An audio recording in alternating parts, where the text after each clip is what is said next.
All right. Well, tell me about where you grew up. Well, I was born in a little town called Livingston, Tennessee, and about at the age of 2, my grandfather sold his service station there and went over to a town called Park City, Kentucky. And he bought a lot of land over there and built another service station with a restaurant and all of that.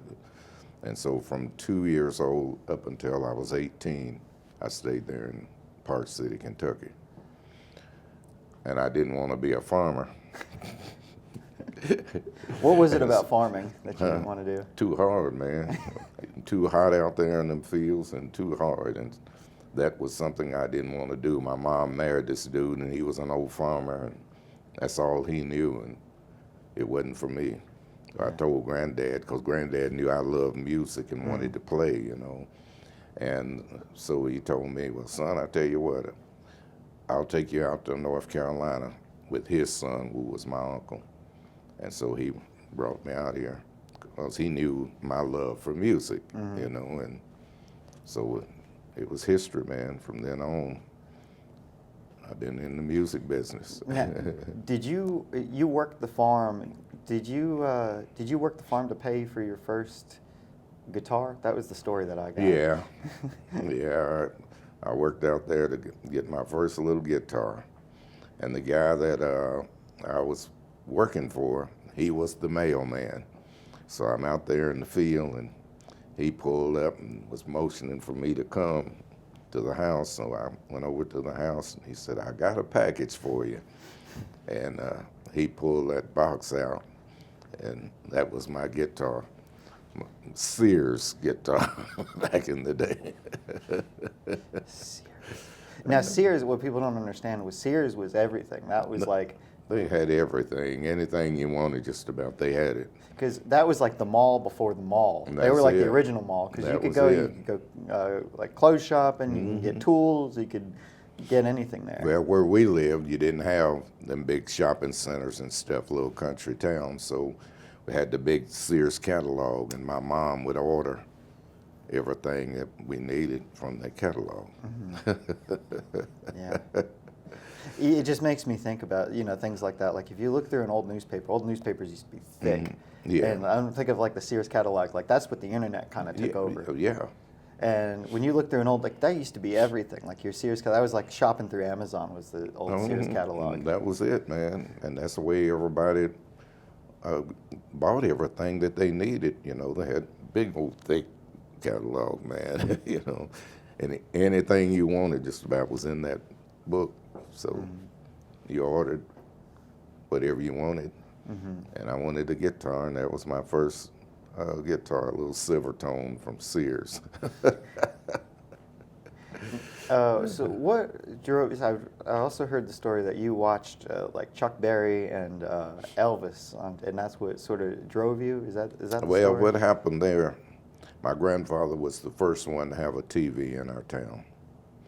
And so Friday and Saturday night, it was like going to the movies. Blacks and whites, everybody piled in the restaurant to look up there and watch that TV. So I watched the Ed Sullivan Show. And I went, because my mom had taught me how to play piano when I was 11. And I really wasn't into it then because I felt like it was for girls. Boys out there playing and everything, and I'm in the house banging on the piano. I didn't think that was too cool until I saw Fats Domino and Jerry Lee Lewis. I said, oh, piano's for guys too.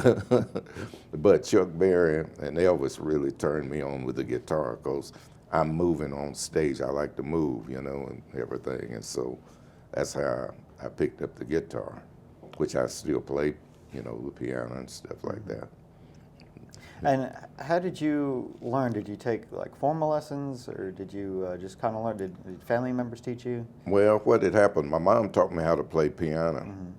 And then when I got my guitar, it had a chord book in there. So I could make the chords on the piano, make that sound, and then come back and make that sound on the guitar to make my chords. And that's how I started out doing that. And then when I came to Greensboro, I met this guy named Victor Hudson. I'd never been in a nightclub because we didn't have nightclubs out there, maybe an old juke joint out in the woods somewhere, you know. And so I was living down here on O. Henry Boulevard with my uncle, and around the corner was some boys, 3 guys that lived around there. And so we'd jump in the car and run around town trying to find girls and stuff like that, you know. And we wasn't having no luck, so we up on Market Street and looked over at the El Rocco Club, and it was, parking lot was running over with people. So we guys said, man, let's check this club out.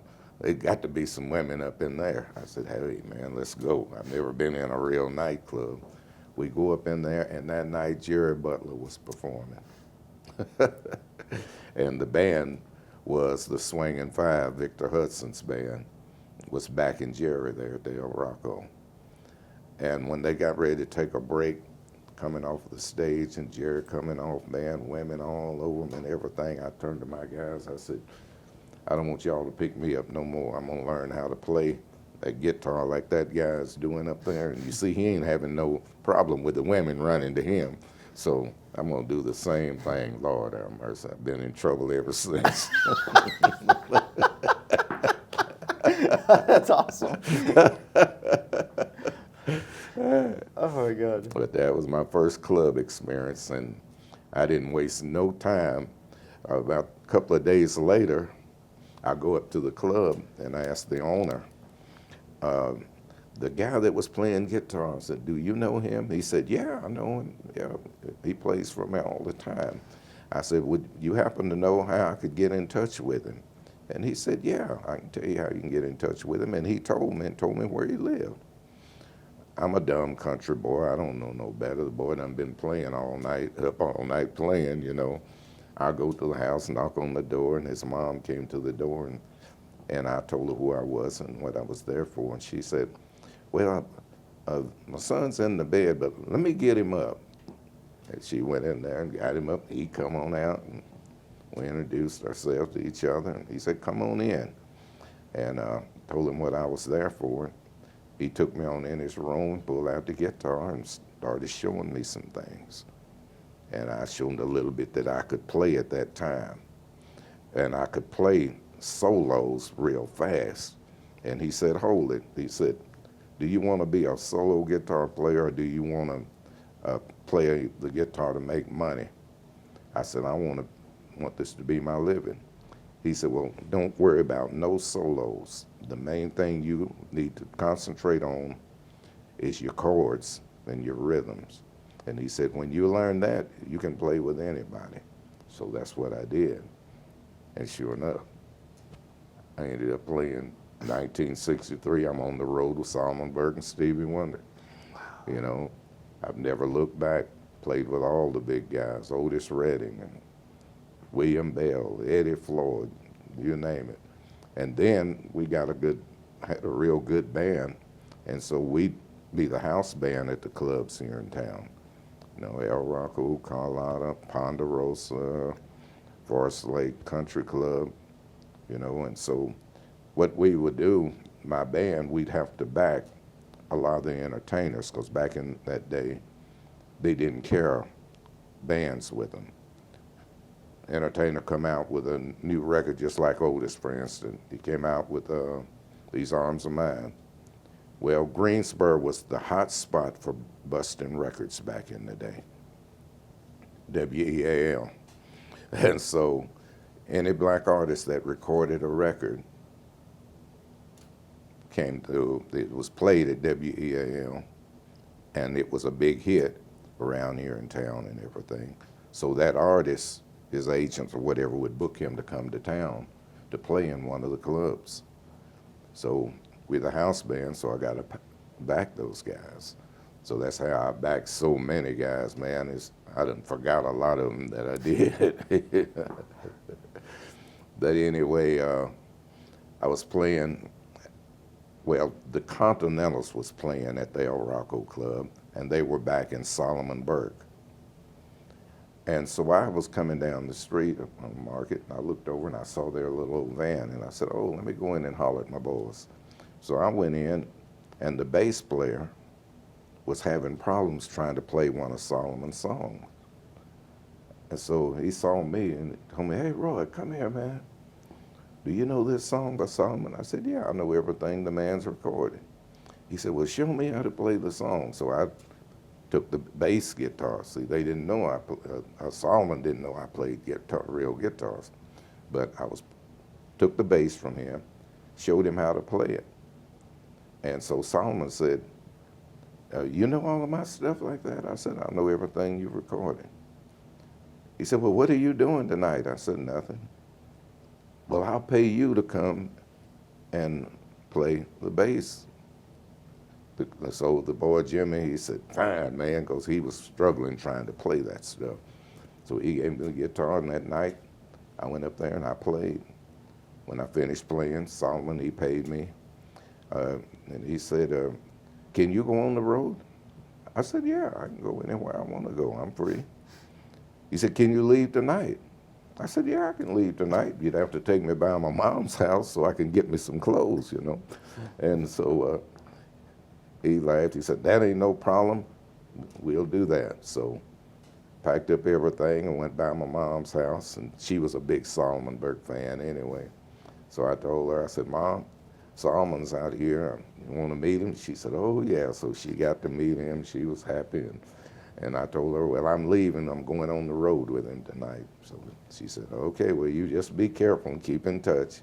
And so I went out on the road with him. And then during that time, we was up in Saginaw, Michigan. So when I left with him, I'm going as a bass player.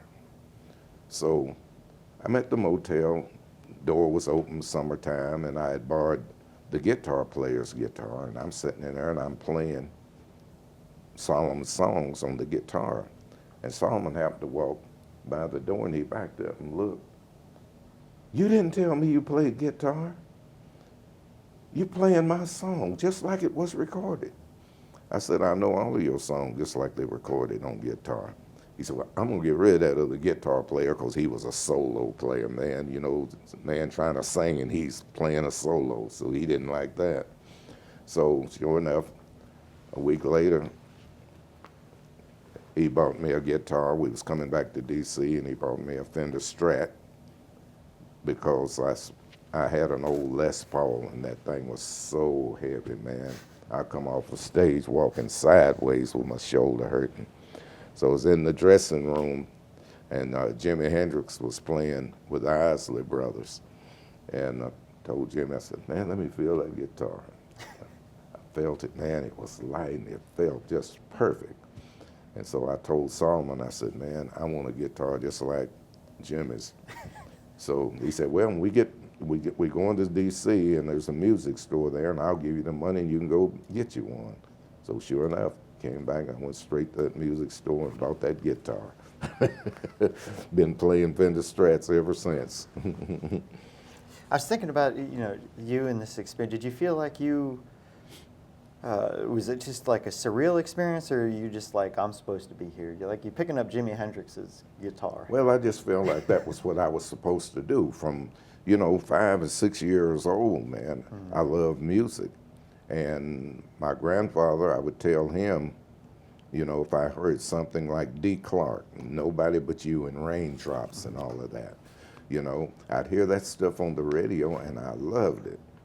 And I'd tell Granddaddy, I want that record that I heard of this guy. His name is Dee Clark. And so Granddad would order the records from Randy's Record Mart out of Nashville. And he had an old, called it Victrola in there, and then I'd sit up in the house and play that music and everything. And it was just in me. He's seen it in me. And it was something that I just wanted to do. It just, like it was calling, like it just spoke to you. That's what I was supposed to do. Mm-hmm. And so I never looked back. Got the guitar, Solomon bought it for me, and I stayed out there with him almost a year. And then they pulled Stevie Wonder. He came out with Fingertips, and so they put him on the show opening for Solomon.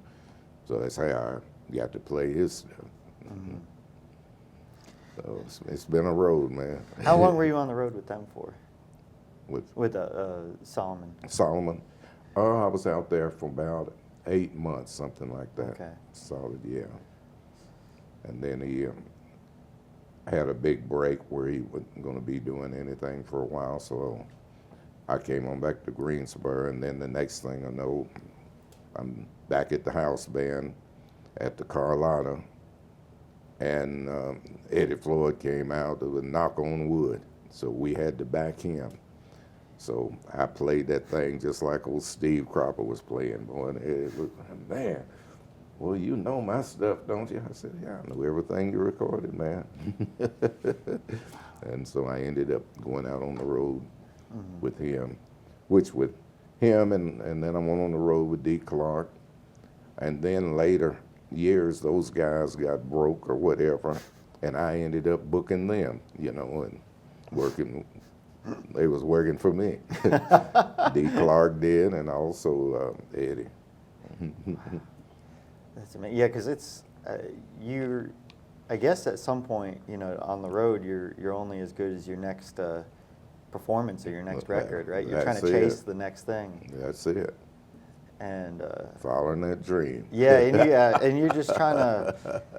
Yeah, I'm just trying to think because I mean, most for me, salary or hourly, whatever, I'm working a regular job. But for you, for being on the road and stuff like that, you're trying to find the next gig and that was it, man. Trying to keep up with it. Always. And back in the day, it wasn't any problem. Because, if I was booking Dee Clark or Eddie Floyd, everybody knew them to start with. So club owners, they jump right on it. If I go to a club and say, hey, man, I'm working with Eddie Floyd. You like to book him in your club? Yeah, well, how much would it be? And I tell them what it would be. Yeah, man, that's fine. How soon can you get him in here? And stuff like that, So I started doing a little everything, booking, performing. It's just all around entertainer, man. And I mean, you just, how did you take to the road life? It must have been an adjustment. I loved it. I loved traveling because my dream was to travel the world. And once I really got out there and started going every place, there's some places in the world that I wouldn't go and didn't want to go, so I canceled that, But like Canada, Japan, I've been all over Europe so many times I couldn't begin to tell you how many, starting from 95, I think was my first trip to Europe. And man, them agents were just sweeping me up. No sooner than I'd get back home, here's another agent calling, man, I saw your show, can I book you over here in this country and stuff like that. So I've been all over Europe so many times I couldn't begin to tell you. So I did what I wanted to do in the music business, man. Is there any place, is there any place that you really enjoy, like if you had to live anywhere, where would you go? Probably Paris, France. Paris, France. What was it about Paris? It's just a beautiful city, man, and a lot going on there. I've been there several times. I got a bunch of friends there and everything, and I really like that place. Yeah. Tell me about Jerry Butler. You met him early on. Later on I met Jerry because he came back to Greensboro, and my band, we had to back him, and so that's how I got to back Jerry. I didn't go out on the road, a long time with him. He come in the area, I would go out and back him because he called me, Roy, you open? I'm coming to town, won't be at this club, and so I'd say yeah, and get the job done. Because every black entertainer that come out with a record, I learned how to play that song they had, because this was the hot spot Greensboro was. all black entertainers came to Greensboro because WEAL would bust their records. And they come in, they need somebody to play. And I had that name out there, so guys gonna be looking for me. And it's just through that talent and that hard work that you did. Oh yeah. And how It many? was hard work, man, to learn how to play. I used to practice 8 and 10 hours a day. I practiced till the blood ran out of my fingers, and I kept going, and they started scaling up, and then they just got hard as a rock, man, you know. I didn't let up. That's amazing. And then, of course, you had to learn everybody's different style. You know, Oh every yeah, time somebody picked you up. every artist, you know, different music, you know, so you got to learn all of that. And I would know in advance, like with the house band here in town at the clubs, I would know a month in advance who was going to be coming. So a friend of mine, Curtis Moore, had a little record shop, and he had everybody's music in there. When they come out with a new record, the record labels, they knew about his shop and WAL, so they made sure that the records was in his shop. And so, just say like Eddie was going to be coming to town, boom, I go in to get the records. I learned his music. So when he come to town, it wasn't no problem. Man, you're playing my record just like it was recorded. What are you doing? I need you to go on the road with me. Well, I'm not doing anything at the time, so hey, let's go. That's so cool. Yes, it's been a road, man.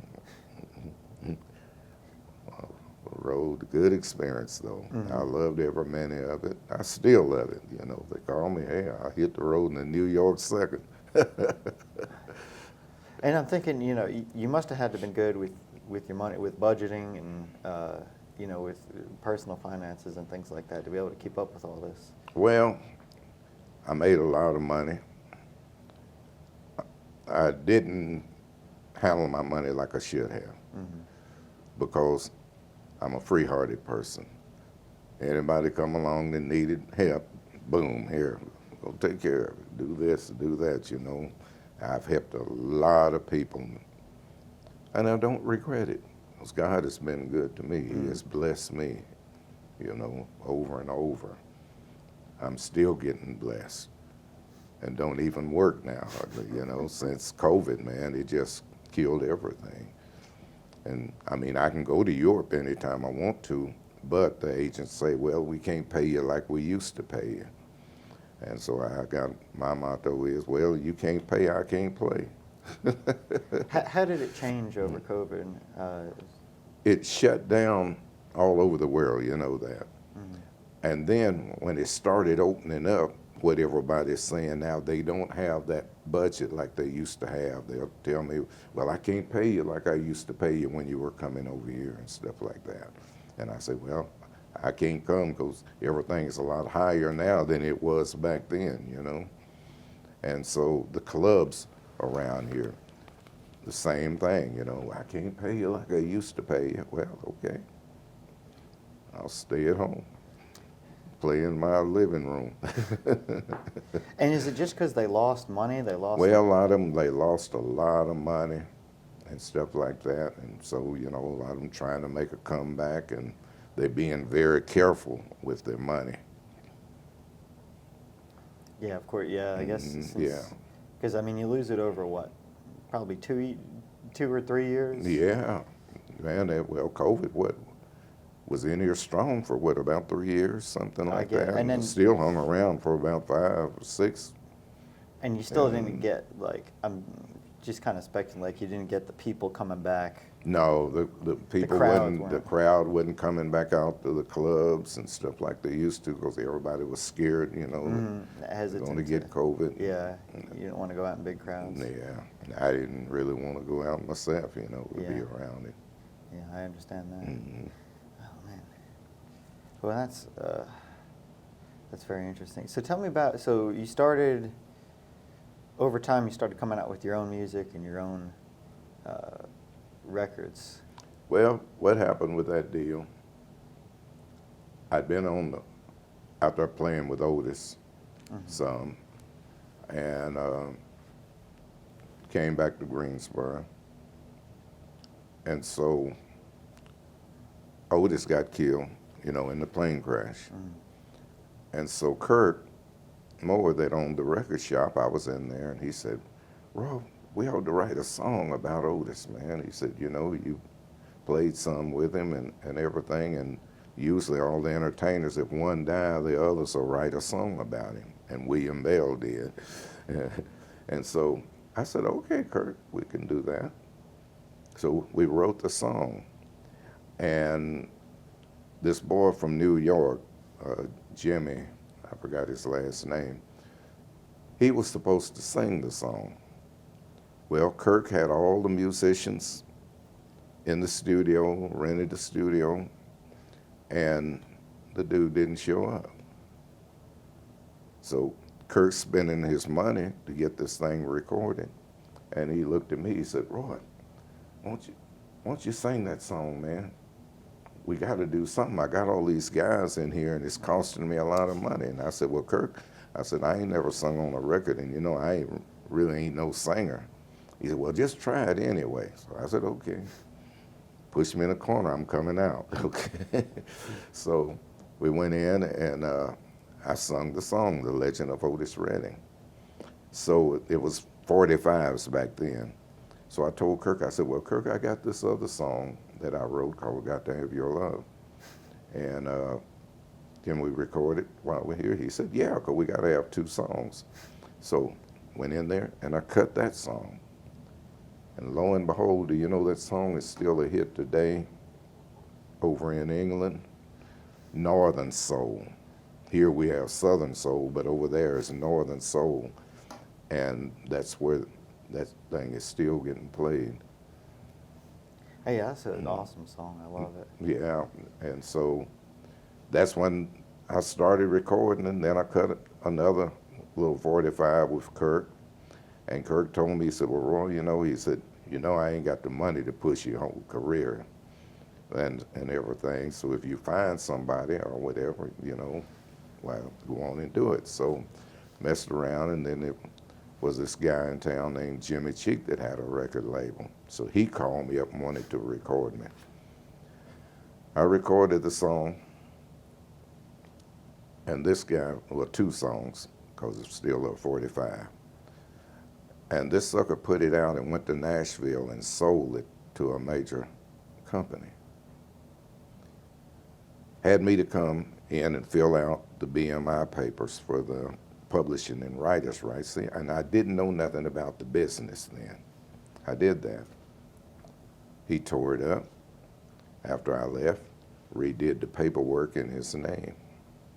So Eddie come through and called me up and needed me to go and play with him on a few jobs. So we were talking about it, and Eddie said, "Man, you got a hot record going out here for you now." I said, "You ought to be getting you some good royalties coming in." And I said, "Royalties?" I said, "What is that?" He said, "When your music's being played on the radio like yours is getting played, and if you with like BMI or ASCAP, you'll get paid for royalties." So he explained everything to me. So that following Monday, I called BMI and asked about this song and the name and everything it was registered under. And this dude's name came up, that he registered the songs. So back then I was pretty hot-headed. And so I guess you know what I did. When I found out what he had did, I went to his house. His wife came to the door, and I said, "Jimmy Harris?" She said, "Yeah." So I said, "I need to talk to him." And I went in there, and I told him, "It's some dirty stuff you did. I can't say what I want to say." And I said, "You got one choice. Take this kicking or sign the papers here and turn this publishing and writer's rights back over to me. Well, he gets shaky because he kind of heard of my reputation. And he said, oh, I'll sign it, I'll sign it. So he signed it over to me. And I said, don't you ever call me again about recording. And I left. Then I sat down and started learning the business. So 1970, I started my own record company. And I said, as long as I'm in the business, I'll own my own company and all my stuff, I will own it. And that's what I've done. Wow. And I've had people from New York call me wanting to put me on their label and stuff like the big boys. And I drive out there, fly, whatever, get there, and I go in like I'm a dumb country boy and don't know nothing about the business. So they running their game on me and telling me all this stuff. And then when they get through, they ask me, well, what do you think about our deal? And I come to life, I raise up. This deal is not for me. I got to have these certain percentages for this and percentages for this amount and all of that. They done ran into an old country boy that knows the business, so they see they couldn't run the game on me. So they'll start looking at the watches and everything. Well, Mr. Roberts, I tell you what, we're going to get in touch with you in 2 or 3 days and we'll let you know our decision. I leave, I never hear from them again, which I didn't care because I'm not signing myself over to somebody that's going to be taking all this money. If it's $10 and you're going to give me 25 cents out of $10 and now you putting $9.75 in your pocket, that's not good math going in my head. So that's why I never signed up with no major companies, and I could have. How did I was going to say, how did you get to learn all the ins and outs of, these contract signings and stuff? Hanging around guys like my old buddy William Bell and Eddie told me a lot of stuff, and guys like that, and they tell me, well, you need to do this, Roy, be on top of your game and do this and do that, and then I'd come back and research it and I'd study that and go out there and be able to do what I had to do. Because, you have to be pretty tough to be able to go in. Those big wigs, they'll... And they make it sound good, too. Boy, they make it sound so good, I've been to New York, L.A., Chicago. Guys call and want me to come in and talk with them. And you go in there and it's the same thing, I'm sitting there and I'm listening to the guys. Then when they finish talking, they ask me, what do you think about our deal? Your deal is not for me. It's got to be this way. I got to have these certain percentages and all of that. And then they see, well, this old country boy here, he knows the business, so we can't jive him. And they're going to find another sucker. Yeah. Yeah, that's like... See, I looked at guys like B.B. King, friend of mine, I looked at these guys tied up in them contracts with them big labels, and they got to do what the labels tell them to do. Now, you look at B.B. King. He worked clean up till he died. Couldn't hardly sing no more, couldn't hardly play, in a wheelchair. And they rolled him out there on the stage, still trying to play, but the big boys had control over him in New York, so he had to do those things. Not Roy Roberts. The big boys, you are not going to own me. That's just the bottom line. Like I tell everybody, I may not ever sell 1 million copies of a record, and I don't care about that. Every time I sell one record, all of the money is mine, except what I have to pay to the tax man. But right. Well, some things are unavoidable, right? Yeah. So that's how I handle everything for myself my whole career. And that's a lot of work in and of itself, building your own. It's work, man. It's work night and day. I'm doing all of my own booking. I'm running all over the country, finding nightclubs and booking shows and all of that, It's a lot of work in it. I've spent a lot of days and nights out there on that road just searching for work in different parts of the country, in different states and stuff. It paid off. Because you were looking for different people to sign? You were looking for people Well, to. what happened on that? 97, I think it was, when I switched over and started Rock House Records. And while I was doing that, I had an old blues buddy, his name was Chick Willis, down in Georgia. And he'd called, we were talking, and I told him what I was doing.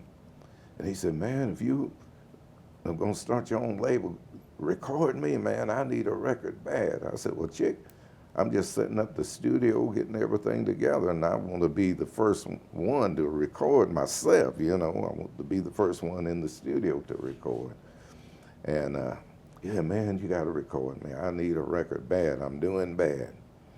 And so I got the studio set up and everything, getting ready to start producing my own stuff, and he called me again. He just worried the devil out of me all the time. Roy, I need a record bad, man. I need help. I said, okay, Chick, come on up here. And so he did, and he was the first one to record in my studio, so I produced a CD on him. Then after him, he just kept on, you know, like Skeeter Brandon, Priscilla Price, Barbara Carr, you know, and just different artists brought in that was friends of mine and recorded, kept it going. And then, you know, cut a lot of CDs on myself. It was work, but hey, I enjoyed it. Yeah, because I think doing your own versus trying to get studio time. I'm rewinding back, trying to get that studio time. That gets expensive. Expensive, man, real expensive. I did a thing. You'll laugh about this. Because my engineer, he went with me. I did a CD on a guy named Floyd Miles out of, I think, Daytona Beach, Florida. And so Floyd and Greg Allman and the Allman Brothers, you know, they were all like family to him, especially Greg and his brother that got killed in, I think, motorcycle or something. And so he just helped those guys to get started. So he called me up, wanted me to do a CD on him. And I went in and recorded the CD. Well, he said, man, I want to get Greg to sing a song on it. But he said, you'd have to come down to Georgia to do it. I said, well, that's no problem. So me and my engineer wanted to go with me. So we went on down to Savannah to this studio where Greg was friends and could have had some money involved in the studio. And so we went to the studio, and sure enough, Greg, he came over. Now, I'm thinking, Greg Allman, this guy, you know, B3 player, he's got to be dynamite. Go in the studio, I'm paying back then $125 an hour to get Greg's voice on one of the songs and him play on it. Go in the studio, man. Greg got on the organ, started playing. Put me on another track. Play a little bit more, put me on another track. He did that about 10 times. I'm getting frustrated because I'm paying $125 an hour. So I get pissed now. So I tell Greg the last time, I said, Greg, just leave it alone. I'll take it back to my studio because I had a Hammond too in the studio, and I'll put it on myself. He didn't like that. He got up and he had already sung on the song, so that was a done deal. And my engineer, he rode my back all the way back from Georgia. I ain't believing you talked all that junk to Greg Allman of the Allman Brothers. I said, Dave, Greg Allman gets in his pants just like I get in mine, okay? I'm the one spending the money, not Greg Allman. So when I want something done, I want it done. And if somebody can't do it, I know how to do it myself, and I'll take it back to my studio and do it. And that's what I did. I brought it back, and then I put the Hammond on it like I wanted it. But you would have think this guy been out here traveling around the world, and he could just walk right in and knock something out just like that. A simple blues song. And he was struggling trying to play it, man. That didn't piss me off. I was just get up off the organ, leave it alone. I'll do it when I get back to my studio. So that pissed him off. But I didn't care, because I'm the one spending the money. Money talks. Yeah, that's it. Oh, I've got some stories, man. I'm trying to write my book. How far are you into writing the book? Probably about 10 or 12 pages of it. Because then I'll start writing, and then I'll think of something else, and that I should have had this here, and then I'll go back and do it. But hopefully this year I'll get my book finished up, and it's got some stories to tell. Do you have a name for it? Do you have a name for it? I've been thinking about the life and times of Roy Roberts or something like that, And all kinds of names be popping through my mind, but I'll come up with something when I get through with it. Back to the studio, how many hours would it take, to maybe do a song or an album? Well, to do a song, it don't take long. It's just depending on the musicians, how good they are, that they can come right in and just play it down 2 or 3 takes, and boom, they got the music down. And then the singer can come in, 2 or 3 takes, and he can get it down. And do you do each track separately? Yeah. Okay. Everything is cut separately, so when you get ready to mix it, then you can put the instruments where you want them. Say I got the bass here, and I want the guitar just a little bit over the top of the bass, so you can put it there, and then your horns and all of that stuff. And you could have the mixer or whoever's making the decisions. Well, I guess it's a team. Engineer, I have the engineer do the mixing. I'm a producer, so I tell him what I want, and then he puts everything in place like I want it. And he kind of works the technical magic of it all. Yeah, and that's a I different don't art touch form. buttons. I hate touching buttons, so that's why I keep an engineer to do that part. You have the sort of the vision. I or have the ear. vision and know in the ear and know what I want on that particular song, and he gives me what I want. And if I bring in the musicians, horn players, like Rusty Smith, Scott Adair, top-notch horn players, they do all the horns for me. And just put it together. I'm a producer, not no engineer. But I can tell the engineer what I want, Right. And I'm imagining, if everything goes smoothly and everybody, the horn, they know their job, boom, track's done. Yeah. Mixer knows his job. That's it. Or engineer knows his job, or her job, boom, Knock it on done. out, and we got a record. Does it take, does it take you time to come up with a vision, or do you just know from when you start hearing it? Or when you No, start I thinking know of it? automatically when I go in. Say like if you come to me and you got a song and you want to record that song, and you play the song down on your guitar, piano, or whatever, and show me how it goes. I'm listening to what you just played. And while I'm doing that, I'm visualizing the other instruments that needs to go on that song that I want to put on there. And then I'll tell you, do you think your record needs horns on it? And everything, yeah, man, I'd love to have horns on it. Okay, so we'll go in, cut the rhythm. And then when I cut the rhythm, then I'll get Rusty Smith to come in and listen to it. He'll take it and do the charts and chart out the horn parts. And then bring them back in to do the horns.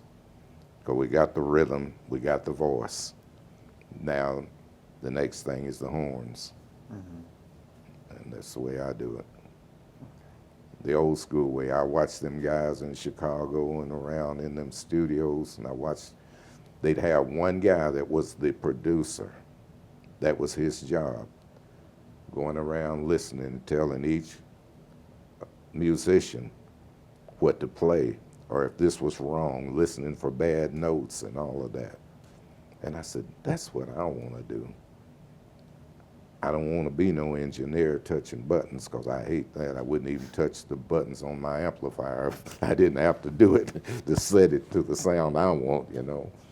And so that's how I learned, by being in the studios, like in Chicago and over in Cincinnati, Ohio, and watching those old guys that were in there telling the musicians what to play. If it's a bad note, hey man, you got to redo that. That's a bad lick you played there, you know. That's what the producer's job is all about. And that's what I wanted to be, a good producer. And that's what I do. I have to give you some of my CDs and stuff, so I can catch up with you sometime. And it just takes time, I guess. It's just from years of playing and listening to find where the bad note is and all that stuff. That's it. And if you're a good producer, you know, you're going to hear it. I'm not bragging on myself, because I had to learn it myself, and I learned by being in studios like over in Cincinnati or over in Chicago or something, and I be in there playing with some of the guys that's recording, and I watch this old man walking around there. If somebody plays a bad lick, he's telling them what to do, you know, hey, you need to play that over, because that was wrong, you know, or whatever, and then they redo it, okay, and go on about their business. And I wanted to do that. I don't like touching buttons, so I didn't want to be no engineer, so I always keep me a good engineer around, and I do the producing. And that's a special job and a special relationship you have to have too. Well, you got to. You got to, when you're recording, you got to listen to every instrument that's being played, the voice that's singing, you know, you got to listen to that voice to make sure you ain't got a bunch of cracks and all of that stuff in the voice. And it's a job, but I love to do that. That's really cool. And yeah, I'm just thinking, you know, having that relationship with that mixer is very important, because I think you two are going to have to. Oh yeah. You got to be on the same page. Yeah, we got to be on the same page. And I'm sure you've been through it where, you know, either the musicians or the mixer, or, you know, someone's not kind of fulfilling your vision. Yeah, and I tell them, oh, that's not right, man. You got to do this to get it right. If you don't want to do that, then we ain't got no deal going on, you know. Go someplace else and record or whatever. It's a job, man. Yeah. Because, you know, you listen to a record, you hear all them different instruments that's being played, and you got to be able, in producing that, is to hear what each one of those instruments, what the guys are playing. And so you listening for mistakes. And you got to go through that whole song and dissect it, man, and listen to everything and make sure everything's on the one. And I'm sure that probably takes a lot of patience. Yeah, time and patience. And your ability to work with people. Yeah, too. oh yeah. Women is the hardest thing to work with, man. I will Why tell is you. that? Because they come in and they think they hot stuff, and they get in there and singing bad notes and all kinds of stuff, you know, and you got to keep stopping them, do this, do that. I've had them to break down and start crying and everything. I wipe them tears off and get in here and sing this song. You know? They say I'm hard on them, but you want it done right because you're going to put this out there. It's going to be out there on the radio, and people going to listen to your music. And other entertainers, musicians, they going to hear it, and they hear, hey, man, that dude just played a bad lick in his recording. Did you hear that? Because when it's on there, it's out there. Yeah.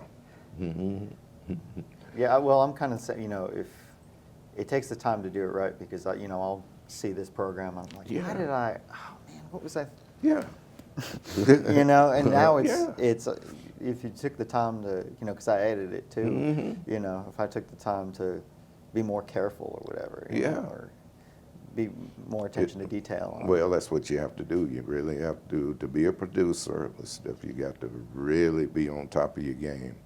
You got to listen to every note that the musicians are playing on the records, because don't take the one bad note to stick out once it's recorded.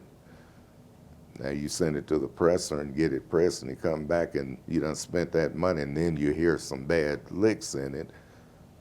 You ain't gonna put that out, and now you done blew your money. You got to do it over or whatever. So I make sure everything is right before it comes out of my studio. And this is something that has to be fine-tuned over time. I'm sure. Yeah.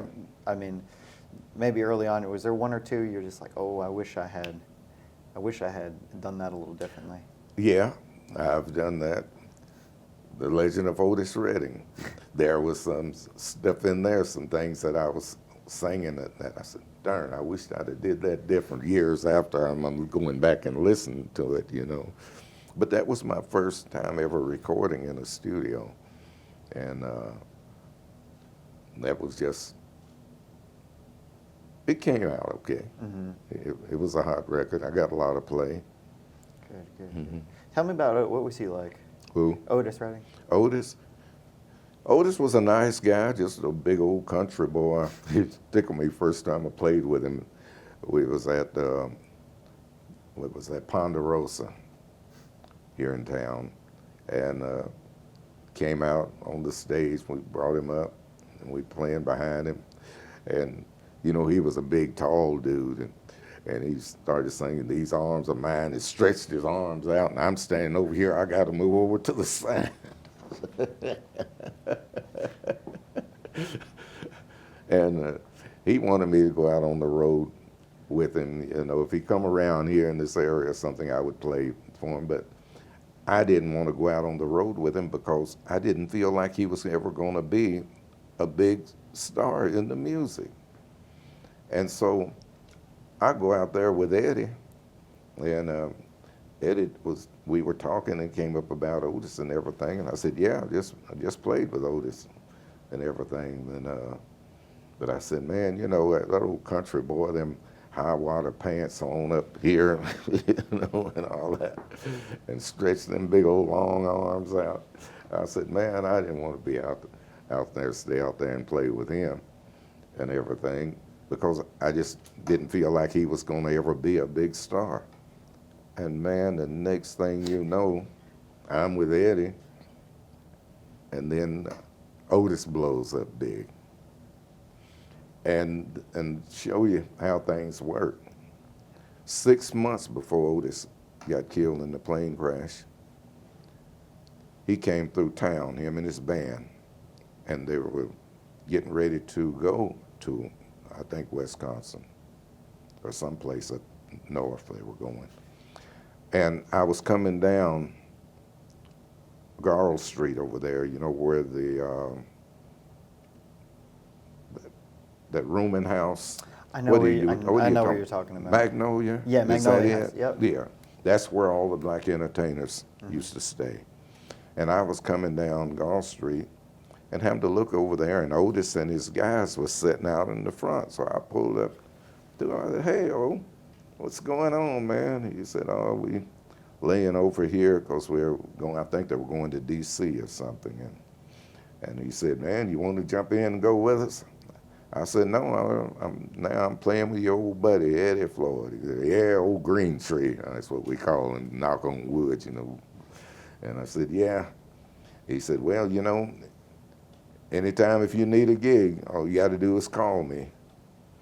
I said, all right, Big O, y'all take care and be safe and everything. And went on. Later on, what happened? 6 months later, that plane crashed and he was killed.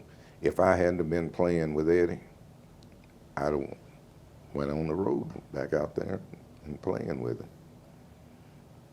But I didn't do that, and it was a good thing that I didn't. I'd have been sitting on the dock of the bay. And see, he just come out with that, and that thing was blowing the country wide open.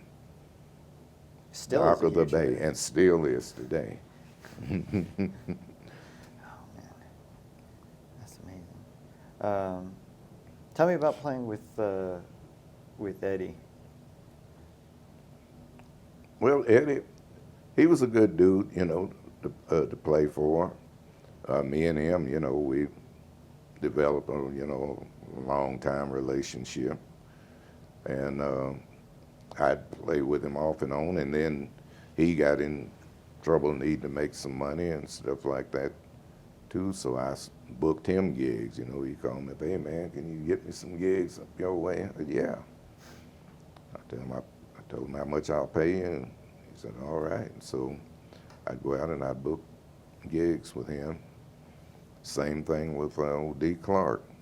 Now back there in the early 60s, I played some with D when he'd come down in this area.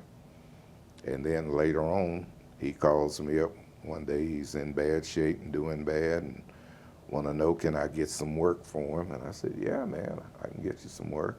This is what I'll pay you for each show. He said, man, good, I'm coming. And so he come from Chicago on down here, and then I started booking him around different places. And so, and then when that dried up, he went down in South Carolina and met some woman that owned the motel and started staying there till he died. I called him just before, I guess, about 2 months before he died, because I was watching a special on TV that they were doing all the old guys back in the day, and he was on that special, and it told where he was staying. And so that next day I called South Carolina to that motel, and the lady said, yeah, Mr. Clark is here, I'll connect you to his room. So we laughed and we talked and everything, and I told him, I said, D, that song of yours, Nobody But You, I'd like to record it. He said, man, please do. He said, I'm doing bad, I need money, I'm sick and everything, so yeah, cut it. Cut any of my stuff you want to cut. And I went in the studio and I cut Nobody But You. And before I could send it to him to hear, he died. Oh man. Yeah. That must have been heartbreaking. Well, yeah, because, them old guys like that, man, we hung out together and stuff like that. And it bothered me there for a little bit because I cut that song and I wanted him to hear my version so bad, And it didn't happen. He died before he got to hear it. Tell me about actually, going back, did you deal with any, because you were playing what, like the 70s, 60s, 70s? 60s, back in the 60s. Yeah. And then 70s, early 70s, playing with backing different entertainers and stuff. Did you deal with any prejudice or racist incidents at all?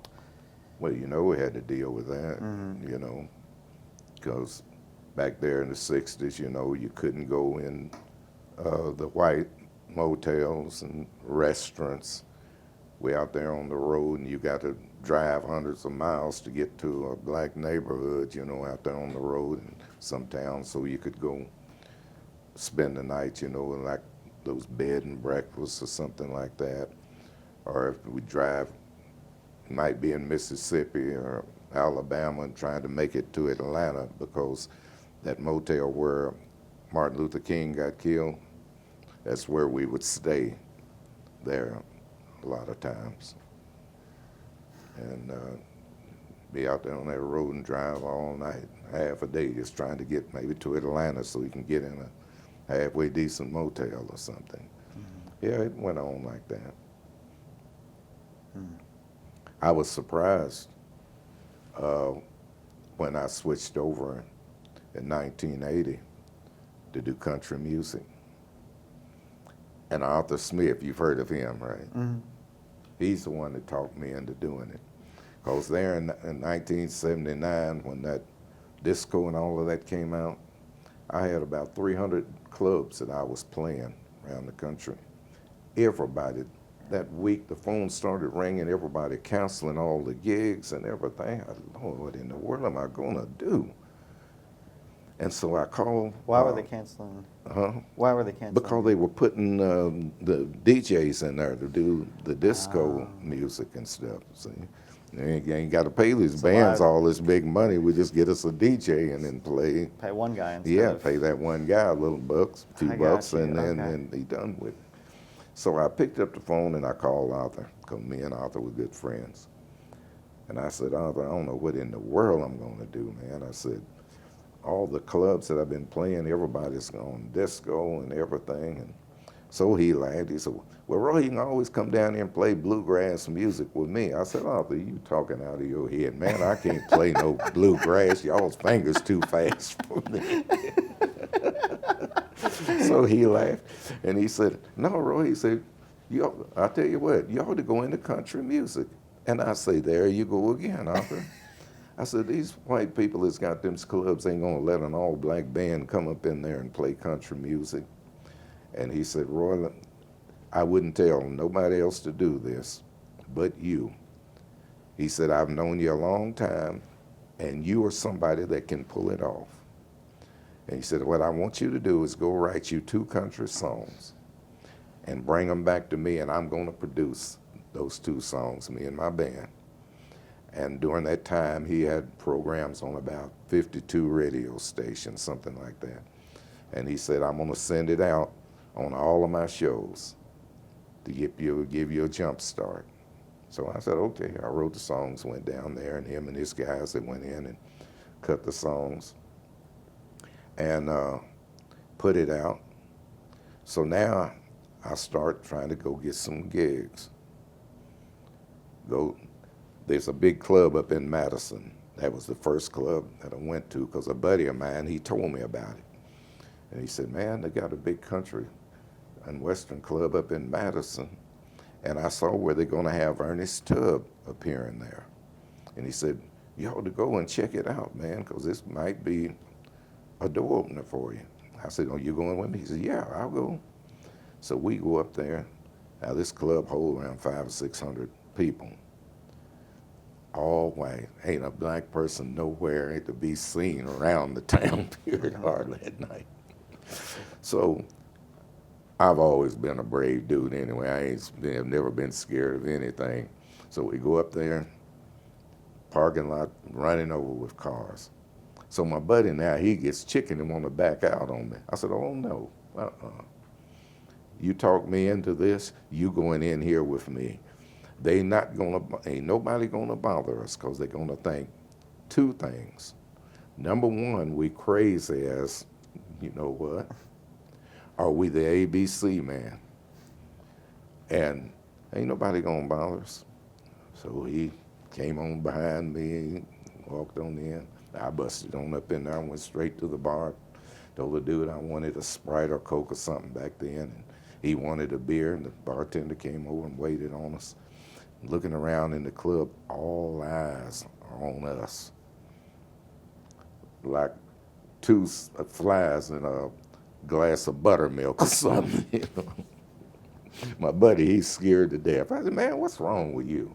Don't worry about nothing. Ain't nobody gonna bother you.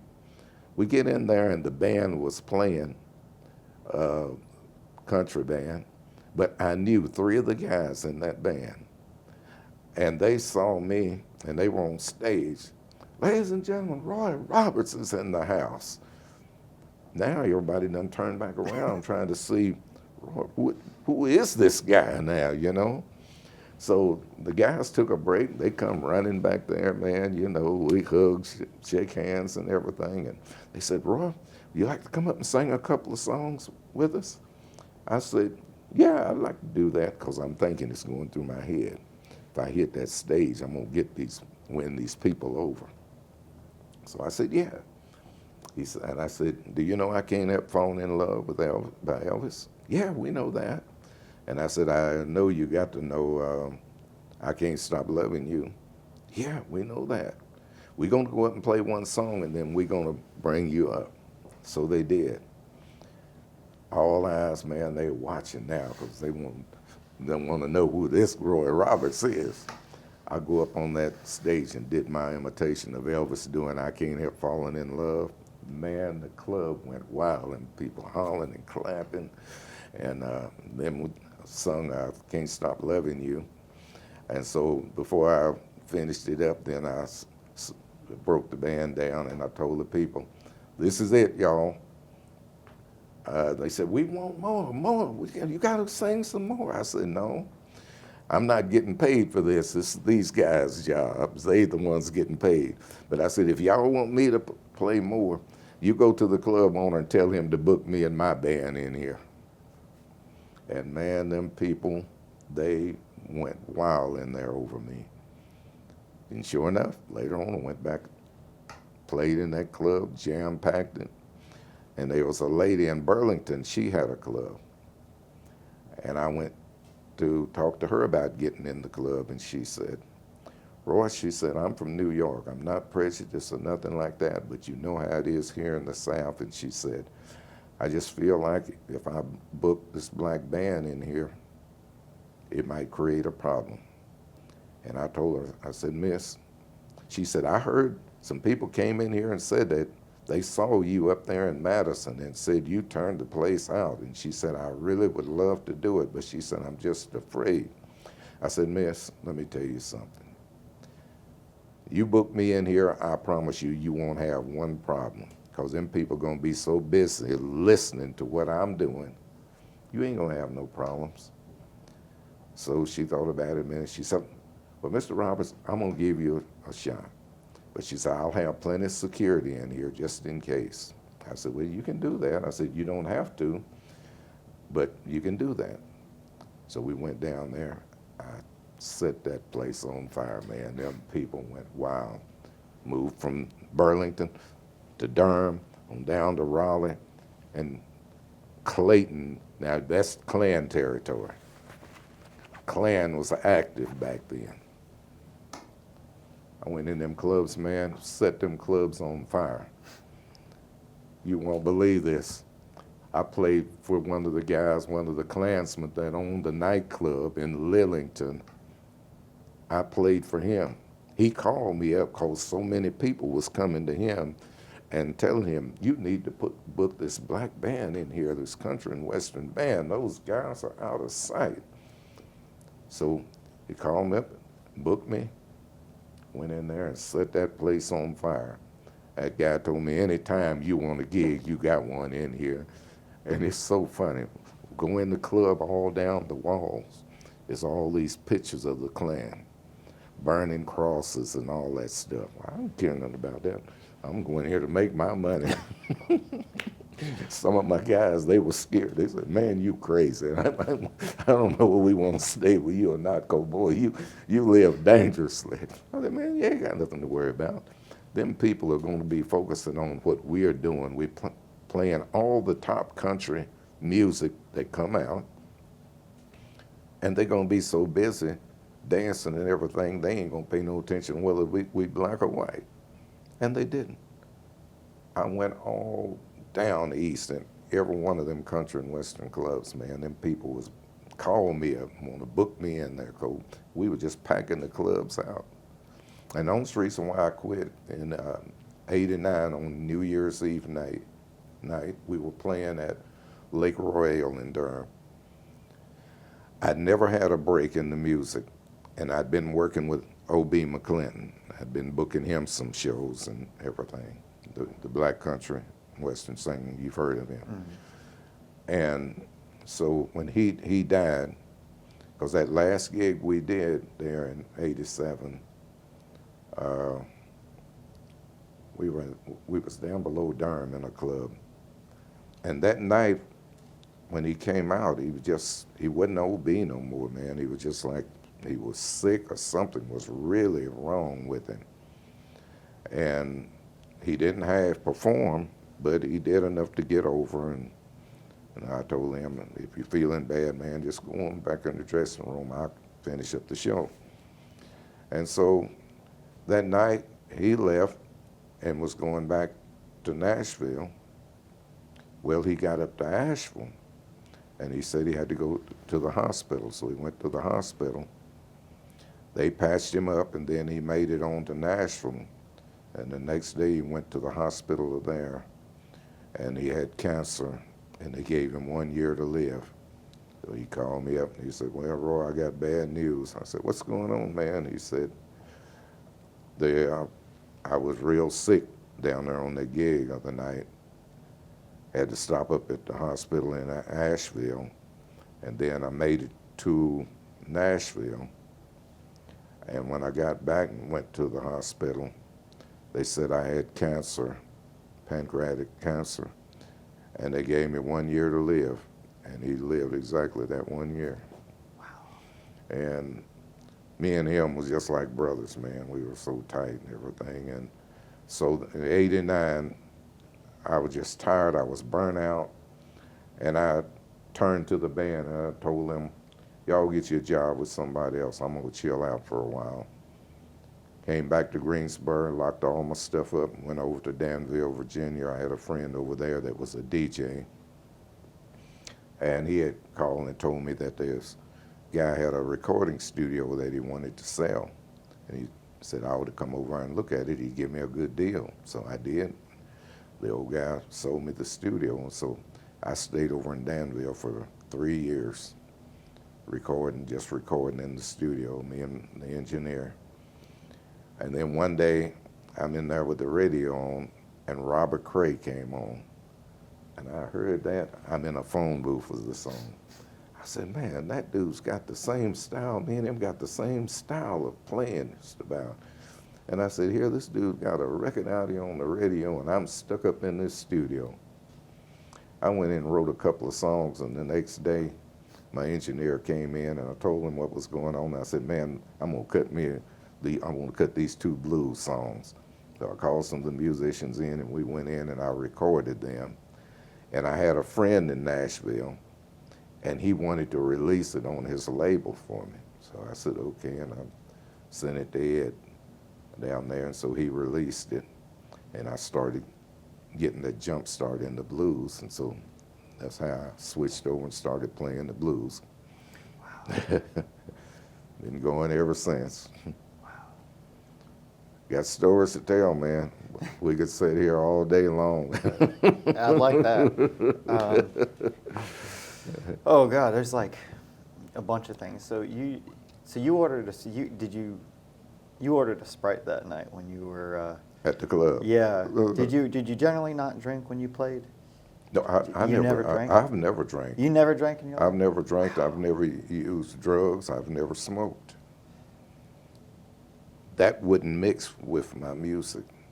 I seen all them guys doing that stuff, and when you playing on stage with a dude and he done OD'd and fall out on the floor dead, that ought to tell all you other guys something out here. You need to leave that stuff alone. I was determined that I would never do it, and I've never done none of that. No drinking, no smoking, and definitely no drugs. And I wouldn't even, when I go to the doctor, I won't let them give me no real powerful drugs. They tell me, well, I'm gonna give you this, it's got a little opioids and stuff in it. Oh, you ain't gonna give me that. I'll take my 600 grams of Tylenol. I've stayed away from it. Wow. That's pretty strong will, because that business will get you. Everybody you're around was doing that stuff, man. When I was out there with Solomon Burke, we'd be tired, man, been driving for days and nights, and I did most of the driving because all the other guys was on drugs and doing all that, and I didn't trust them. And I would be so tired until I hit the stage. When I hit the stage, I come to life. But some would go around and give these guys some kind of a pill. And they take that pill. And I'm telling you, in about 10, 15 minutes, they jumping all around. Hey, happy, man. I don't know what it was. I didn't want to know what it was. Solomon came to me and he told me, he said, Roy, I know you're tired and everything. If you take one of these, man, it'll pep you up. I said, no, Solomon. When I hit the stage, I'll be pepped up enough. Mm-hmm. And I wouldn't do it. Oh, Bobby Marchand. He came to town and wanted me to go out and do a few gigs with him. And I got in the car with him. Him and his driver was up front, and he had a little cooler between the seats. He opened up that cooler. First thing, he had a rubber band, rolled his sleeve up and tied that band around his arm. I said, uh-oh, what have I got myself into? Went in that cooler and pulled out a bottle of something, stuck that needle in there and filled it up, hit that vein. Next thing you know, well, he's ready to hit the stage and go to work. That's me. You want a hit of this? No, you're going to get hit if you don't get out of my face with that stuff, you know. I never touched none of it. I never will. If it was to come to where I had to use drugs to go play a gig, I'll never play again. That's it. Because I just seen what it was doing to so many entertainers, man, and musicians and everything, man, all them guys. Look at Jackie Wilson, fell dead on stage. You know, that guy, we were supposed to have been backing him at El Rocco Club. The guy was so drunk, he couldn't even get out of his limousine to come in to perform that night and stuff like that. That ain't something you're supposed to do, man. Mm-hmm. The music business to me is my job, and it's a business. And if it ever changes with me, then I'm through. I'm giving it up. Because I ain't gonna have it no other way. Mm-hmm. My musicians, they say I'm hard guy on them, but I got to be. I tell them, now you wanna do drugs? You're not gonna do it here on my shows. You do it at your time at home or out in the streets or whatever, but you're not gonna do that stuff with me. You gotta come in here and you think you're gonna do it with me and I find out you're doing it, I'll put you out on the side of the road or kick you out of the club because I'm not dealing with that, and I don't. The guys that's with me now, they've been with me. One of the guys about 22 years, and one of my guys just died, my road manager. He died just before Christmas, Dino Day. He been with me for about 40 years. But although the guys, they know I don't play when it comes to them drugs, man. Mm-hmm.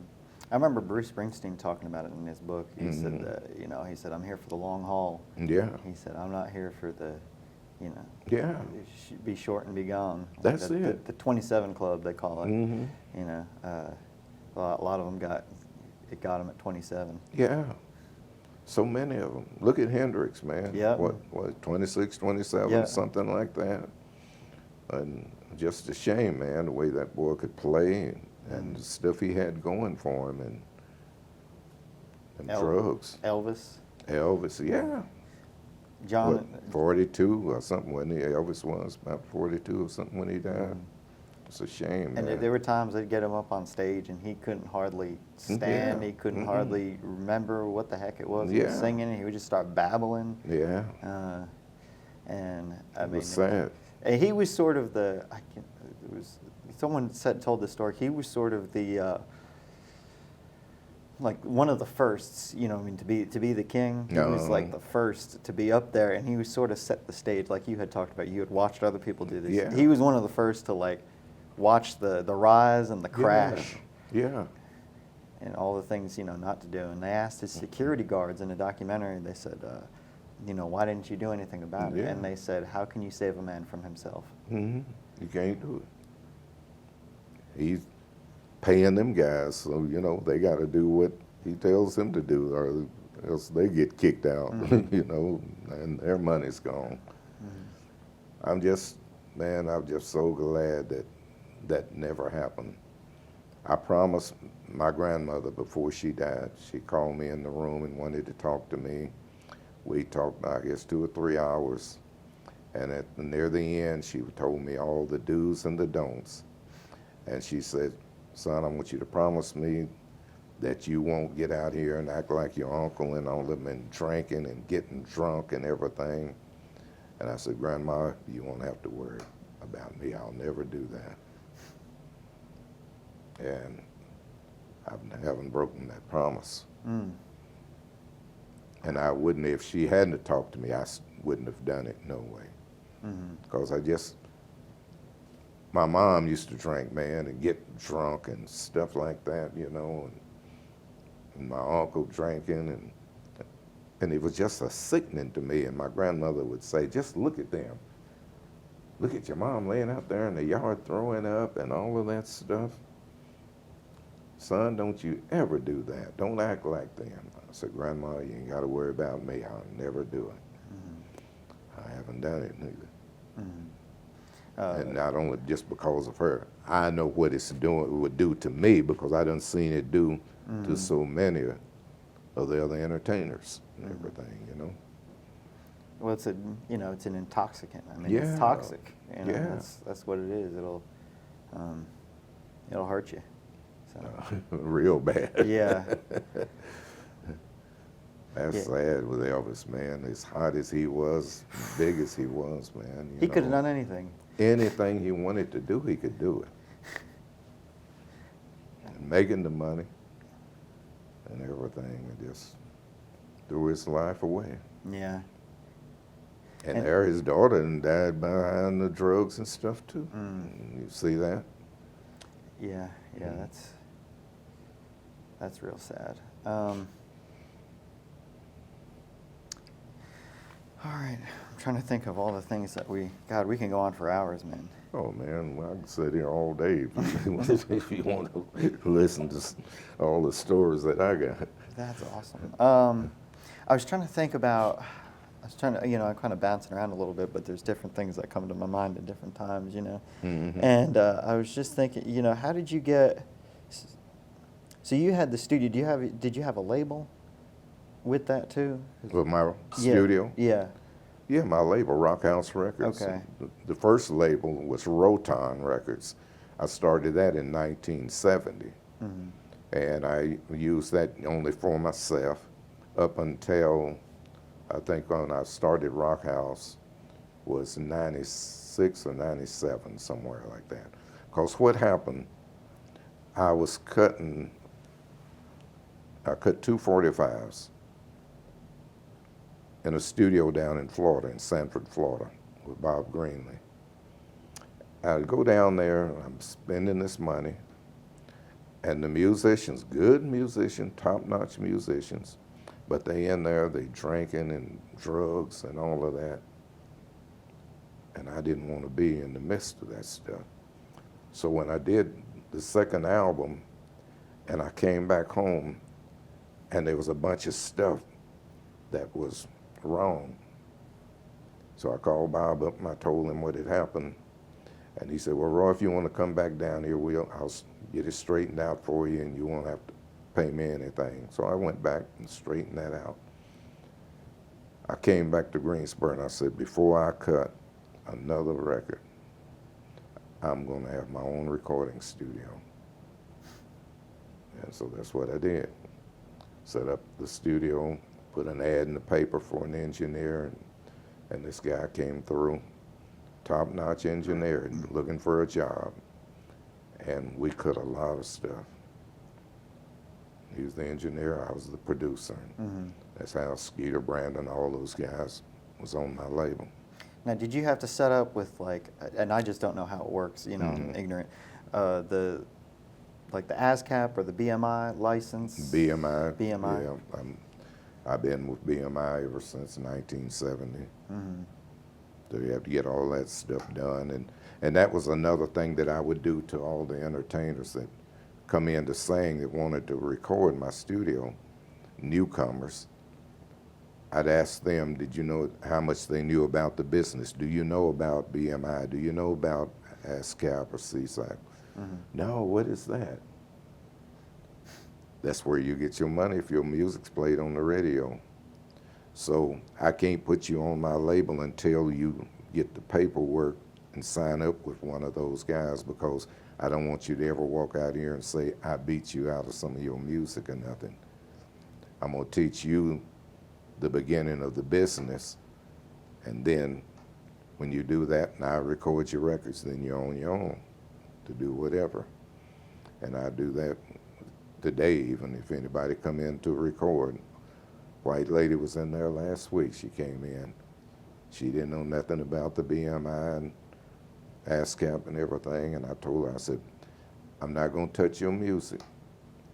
You go and you get your paperwork in place, because I don't want it to ever be said that I stole somebody's music, because I don't need to. I'm a songwriter. I got hundreds and hundreds of songs that have never been recorded that I've written over the years, so I don't need to steal nobody's song, you know. But I want to show them and teach them what you need to do about the business end before you get into it. And I've helped a lot of them over the years get this stuff straightened out when they come to me. Because you know, because it happened to you. It happened to me, and I don't want to see it happening to them, and I don't want something to go out there and come back later on, well, you took my song or you did this. No, that ain't gonna happen. You're gonna do it the right way if you're coming in my studio to record, and that's it. And that's valuable. There's no telling how many people you saved from that. Yeah, a bunch of them, man. They didn't know nothing about the business. What is BMI? What is ASCAP? Well, that's the way it was with me. Eddie Floyd was telling me and told me what I needed to do. And I got busy and learned the business. And then I come back. And so when them guys would call me and gonna run their games on me, oh, I ain't going for that. This is the way it's got to be for me. It's even more interesting because I'm thinking about, like, you know, Taylor Swift. They had tried to do her dirty, and she decided to rewrite. She rewrote. She found some kind of loophole in the contract or whatever, and she rewrote every one of her albums. Yeah. She released them on her own. On her own. Yeah. That's it. And I couldn't remember what the details were, but I just remember they were trying to slip one. And her mom, I think her family was patient. They didn't sign the first one when she was a kid. They actually, they had to, you know, sort of shop around. Yeah. She was getting big and all that stuff. But well, they didn't know the business neither, probably, you know, and then with their daughter getting out there and beginning to get big and all of that. Man, I'm telling you, these guys out there, them major record companies, they will eat you up alive if you don't know what you're doing. 50 Cent, when he recorded, I was listening to the guy that wrote his biography, and he said, man, I thought the streets were dirty. He said, then I went into the music business, he said, and they're even dirtier. He said, I would have never imagined that. It's a dirty business, man. So many people out there trying to take from you all the time. Because they own, you're signing your creation, your music over, and they're getting most of the profit. They're getting the money. Give you a few dollars here, where if they give you 50 cents, then they selling it to distributors, you know, for $10 and $12. You get 50 cents, and the rest of the money goes to them for each record that's sold. And when I was up in New York and around talking, the big boys talking with them, and when I raised up and I started telling them what I had to have, they seen real quick, well, this dude ain't dumb. He knows something about the business, so, you know, we can't do anything for him. No, you can't do nothing for me. I'll handle my own stuff. So the way I'm seeing it is that they're looking for someone who's very, very talented, very hardworking, and very ignorant about what they're signing. Yeah. Berry Gordy did that to a lot of them artists on Motown. People didn't know what they were doing. One of the girls in the Supreme, she died. Sabrok was living in the project there in Detroit and didn't have money to bury herself. And Diana Ross, they said, paid for her funeral. Oh, man. And the only reason why Diana Ross had the money and made money is because she had a kid by Berry Gordy and everything. So, you know, that's how she was in the house.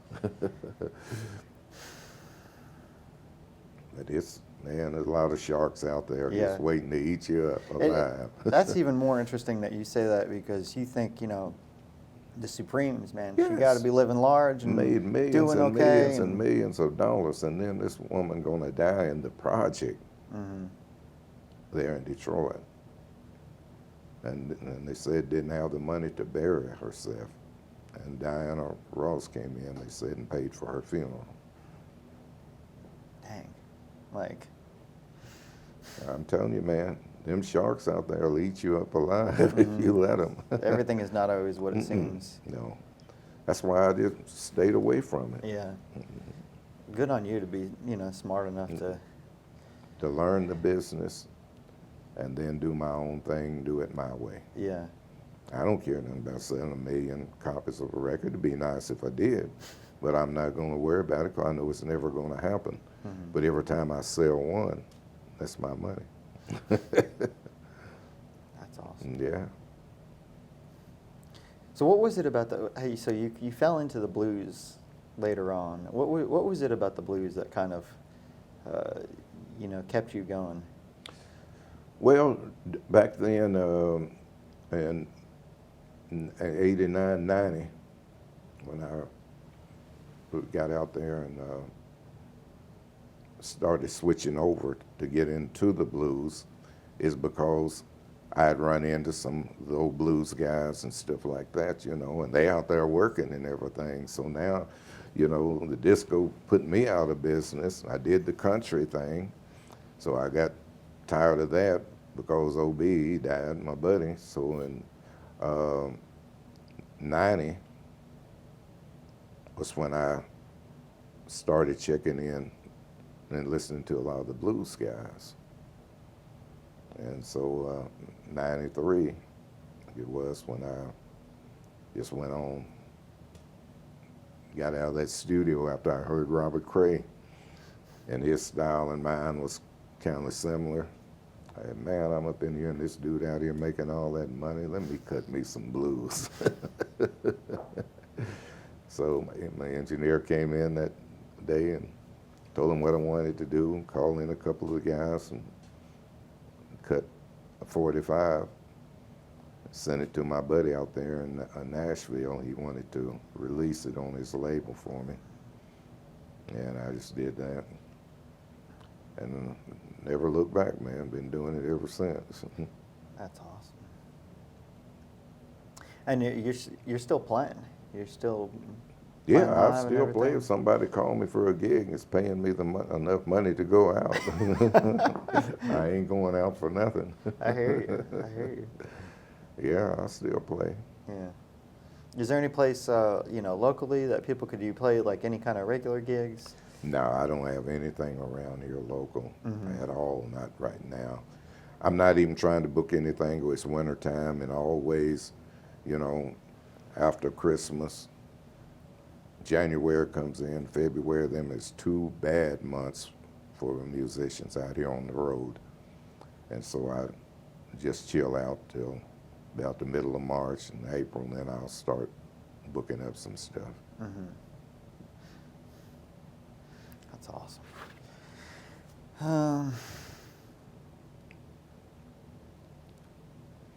Tell me about writing, because you've written, how many albums have you written? In all, I got about 25 albums on myself that I've released. And all of those albums are songs that I wrote myself, because I write all of my own music. Tell me about writing for you. What does that process look like? Well, it's simple. When I'm in that writing mood, I got to be in that mood, you know. And sometimes, just like a song that they play in the beach market, was one of the biggest beach songs that's been recorded. A song called I Slipped. I hated the song. I done wrote 9 songs for the album, and I need one more song, and I'm coming from down east, and I come up through Raleigh, and I said, man, I just need one more song. And so I'm riding along, and I keep a pad and pencil on me when I'm on the road, and I said, I slipped, tripped, fell in love with you. I said, yeah, that's got a good little twist to it. And I started writing that down, and then the lyrics just started coming to me. I pulled off of the road, and then I started writing. Time I got to Greensboro from Raleigh, I wrote that song, and then we went in the studio the next day. And that was the 10th song for the album. That to me, it was just going to be a filler, a filler, I meant to say, for the album. And this thing ended up being one of the biggest beach songs that's been recorded. They still play it today. That's funny. Yeah. Beach is a funny thing, because I was listening to some older guys, talk about it who played, and they said that beach only used to just be beach music, and that was it. It used to just stick to that genre. What happened to the beach, where they call it beach music, but it's soul music. Mm-hmm. All the black entertainers, drifters, Tams, you name it, all them groups that were back there in the day was recording and going to Myrtle Beach and playing a lot of the white clubs, the beach clubs, and all of that, And so Myrtle Beach, where they started calling all this beach music, well, us is soul music, The black artists did that stuff, the drifters and all that stuff, That was soul music played on the soul radio stations back then. But they going to the beach, performing, and it got real popular on the beach. And so the whites took over and started calling the shag music and everything. And it was a black lady that started that out. And the shag? So, the shag. This guy, I can't think of the DJ, he wrote a book. And if you could get that book, or if I talked to him, I have him to send me a copy. He moved out, I think, to Texas now. But he wrote a book on the beginning of the shag music, where it originated from. And it was this little black lady on a little old island somewhere down there that had a little dance hall or something, and she'd be in there and dancing. And so younger whites would ease over there, and go to her little joint. And they go in there and seen her dancing, and they started dancing and doing the same kind of dance she was doing. Well, they gave it the name shag music, So that's how that all got started. This dude, a friend of mine, a DJ, now out in Texas, he wrote the books on all that shag, the beginning and all of that. I was thinking I'd get him to send me one of them books if he's got any out there with him, and let you read it. I'd like that. The beginning of the shag and the beach music. And just because it's played on the beach, that's why they started calling it beach music. But look at all that stuff all being played all around the world, in the black population. And then they took it down there, and because it's on the beach, they start beach music. Okay, pay me, I don't care what you come to call it. It is a business, right? You pay, I play. You want to call it beach music, that's fine with me. And so that's what happened with my song, I Slipped. They say that's one of the biggest beach songs that's been recorded. Well, y'all want to call it beach music, fine with me. I call it soul myself. Yeah. Yeah, that's funny, because when I was growing up, my mom used to listen to we called it oldies. Yeah, Well, the it's oldest. Old or Motown. Yeah, or Motown. doo-wop, you know, all the different names. I remember watching. I was probably about 13, 14 years old. My mom and I, we watched the Jerry Butler special on PBS. where Jimmy Beaumont and the Skyliners. Yeah. And so, you know, music was, I don't know, that was a, you know, a special thing for Oh, me and my yeah. mom to listen Yeah. to. So, Well, it's just funny how people in certain places will take us music and call it one thing over here and something over here, but to us, it's soul music. You know, the Drifters, Tams, all them guys, man. You know, came up playing behind some of them guys and stuff like that. You know, and it's soul music. But hey, you want to call it beach music? Hey, you paying. So that's fine with me. and yeah, when we moved down here, because I grew up in New Jersey, and then I moved down here, and they said, "You ever heard beach music?" I was like, "What, you mean like the What Beach is Boys?" that? And they said, "No, that's Western beach music. This is East Coast beach music." I was like, "Oh, okay." And then, you know, they had this shag thing. Get on the dance floor and shag outside here, and I was like, "Whoa! This shag means something different from." I didn't know it was a dance. It's so funny. Yeah. How that stuff works. Yep. That's awesome. So what are you doing with yourself now? You're still writing? You're still Oh, I playing? still write a little bit and mess around in the studio. Me and my engineer come up with some ideas or whatever. And go out there and pedal around and just chilling now till spring, summer comes in. Then I want to get them back out here and hit the road. Yeah, I was about to throw that out there. You still booking theaters, festivals, special events? I'll put the thing up there where people can find you if they want to. If they want to find you. Anything that comes along, we can do it all. Yeah. That's awesome. I'm not limited to That's awesome. anything. I was trying to think of anything I'm missing, man. But we can go on for hours. Dude. Oh This man, is- shoot. We could have a lunch break and then come back and sit the rest of the evening and go and get some supper and then come back Oh with my all God. the stuff Oh, yeah. that I know. And still have some and stuff still left. got something, probably missed something. Oh, I forgot about that. Yeah. but And you wrote a couple Christmas songs, didn't you? I know you wrote one. I wrote one. What I a got Christmas. One. Yeah, What a Christmas. Yeah. I like that. That was Yes, pretty snazzy. Oh, you heard it? Yeah. Oh, yeah. I tried to listen to as much as I could. I can't yeah. remember everything, but Yeah, I got copies at the studio. I can give you one if you want one. Some of that stuff, you can listen to it. yeah, you got a couple. Rainy Night in Georgia. I love that one with Doc Richardson.